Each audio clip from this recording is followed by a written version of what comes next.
For young people to get together on the weekends, Friday nights, Saturday nights, to get together to express themselves in an art form, and also on those days, as well as having it being some type of food where we'll have a church provide that food as a way to provide income for the church, and a positive place for youth to hang out. But that's one of them, and the other one is gathering educators together to educate others online, and that's really big. So. Or it can have like a picture of someone that you really or a family member, friend, but it's an open bookmark. Yeah, I didn't want anything electronic because a lot of folks, I around a lot of older folks at times, like helping my grandmother out, my mother, they're set in their ways. They don't want to use answering machines. They don't want electronic anything. So I figured start off by just be ready to open the bookmark up, put the page in, so you can actually take this bookmark, lend somebody the book if you wanted to, have this in your purse or whatever, and you still remember what page you. And then I thought about in the back of it, maybe a little magnet. You could just stick it on the refrigerator if you just want it in the refrigerator. Just stick it there. That's nice. You tell me the theme, what your budget is, and we go from there. Now, Manny and I met, what, 2-3 years ago? Yep. 2-3 years ago. It must have been about minutes of getting to know me. No. Tell them the truth. That's how it started. You were thinking about hiring me, right? Yeah, okay. And, I was. Budget. And she gave me this figure, and I said, Anne Marie, with that budget, I don't think we can have Popeye's chicken in your backyard. I said, but how about if I do some pro bono work for you? And I volunteered, basically. Yeah, a lot of stuff I did from my heart, and absolutely. I had my flowers, and it was just beautiful. It was absolutely beautiful. It was here at Church on the Rock, too. It was at church. Smallest things, from either it be family gatherings or I'm having an event this Saturday. I just bought a grill at Lowe's today, and I need to have our first barbecue. So I'm inviting about 30 people to the house. Sound like wow. I got a big granddaddy grill, and we need to break it in. So I called people over. And it's coming outside the box. So I think outside the box. There you go. When me and Anne Marie, when we plan our Christian Expo, we're gonna have you guys all have tables there. Okay. Well, my business plan is my husband and I have gotten together. We've been together now for 5 years, and he always wanted to open up his own taekwondo school. So we started really just looking into different things and seeing how to get this school started. We can have workshops there, different types of workshops. Have a whole lot of different businesses there to give the kids an idea what they can achieve, what can be achieved by someone their own age or older or whatever. And just putting it out there and letting them see what they can do with it. We work for a lot of nonprofits, I've seen a lot of the pitfalls, and I want to take that I have learned something from them, see how we can do our business and do it better. Okay. Make it better for them. Okay. Thank you. Good job. That was great. Thank you. Thank you. My nerves back.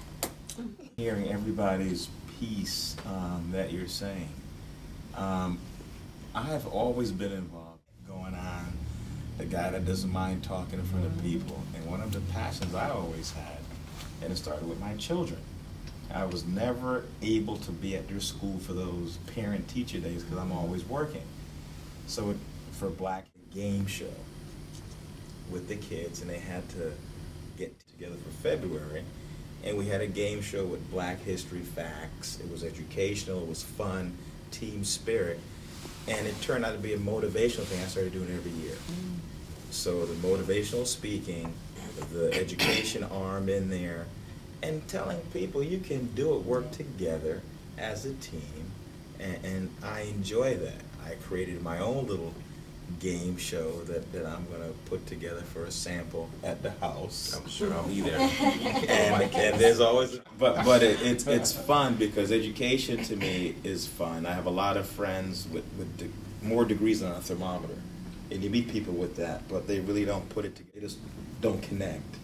I don't know what it is, but I have a tendency just to connect with people and utilize scholars, whatever you call them, get the information, get proper things in the school system, and do it so education can be fun. Go in the inner city where a lot of kids don't view education as a positive thing.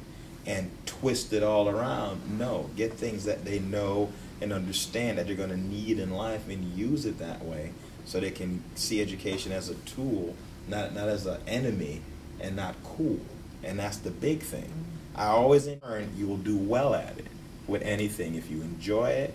Like what you do, man, it's not work to you. It's not, and it's going much to the young kids, but adults too, their parents. Have them involved with their kids' education.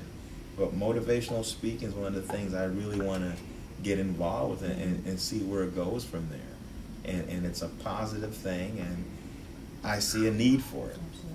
You know, and that's pretty much it. Thanks to DVP Low Tech. I'm working on it, man. They're working with me. Everyone has a talent. You know, even when I mentored, you know, ex-offenders, youth, if you could steal a car in 2 minutes and not let the alarm go off. You got some skills. Okay. And I was down at VTOM Center in Norwalk before they clear what you have something to offer. And you got to pull that out of some people because they keep hearing what you can't That's do right.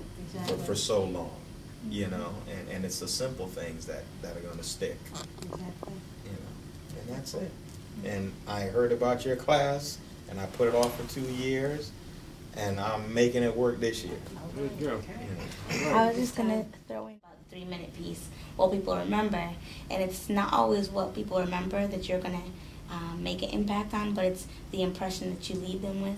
Because sometimes we don't remember anything that says, I can't repeat to you one line that was said, but you always know there was something that changed you about what you experienced. And so oftentimes what people leave with is not always knowledge, but the impression. So yeah. Seminars, starting with basically how to, like an evaluation of what job you are fit for, like what your gifts go for, resume prep, and then the interviewing skills. I'm in management now, and a lot of people that can do the job blow it, the job, and they just do the strangest things in the interviews, and they blow it. So that's my thing. And the mobility part is I want to bring it.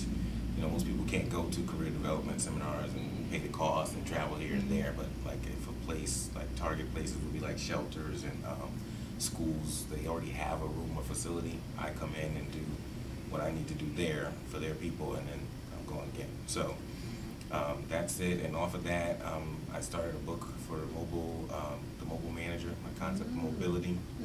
I'm not like Derek, I'm the opposite. And you got to, I'm into the technology, and you have to keep up. And there's things like most jobs when you're in management, they require a lot more than you can do in an 8-hour day. So anything you can do to speed up the process, you know, helps you get along and separates you from the pack, so to speak. So that I'm looking to branch off of that eventually and get like entry-level managers and train them like people that have never been in management before for like entry-level management jobs, and give them kind of a head start. I work in human services, and pretty much because the job is not the greatest pay.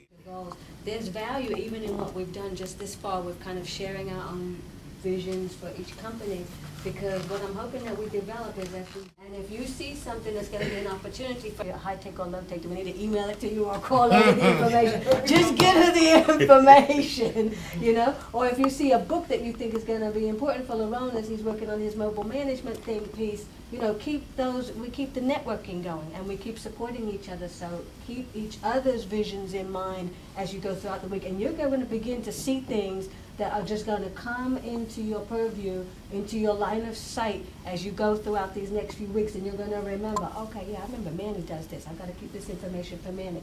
You're going to be able to see those opportunities and think about the people and relationships that you already have that may be of some help to some. To focus this side of the table here on in terms of your mission statement. I'd like you to read over that information again around the mission statement. You've got your vision very clear. Although you haven't written the vision statement, you can go home and work on that.